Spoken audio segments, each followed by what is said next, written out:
Pinalayas ng National Unity Party, NUP, si Deputy Speaker at Cebu, ikalimang distritong representative, Vincent Franco Duke Frasco matapos tumangging pumirma sa manifesto na sumusuporta sa pananatili ni Martin Romualdez bilang Speaker ng House of Representatives, ayon kay NUP President at Camarines Sur Representative El Rey Villafuerte. Ang ginawa ni Frasco ay isang malinaw na paglabag sa opisyal na posisyon ng partido.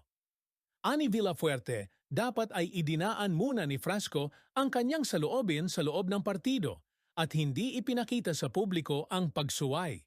Dahil dito, sinabi ni Villafuerte na hindi na maaaring manatili si Frasco bilang miyembro ng NUP dahil taliwas sa unanimous decision ng partido ang kanyang aksyon.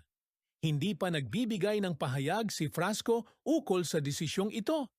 Dapat bang pagbatayan ang loyalty sa partido sa mga desisyong pampolitika kahit pataliwas ito sa sariling prinsipyo ng isang mambabatas?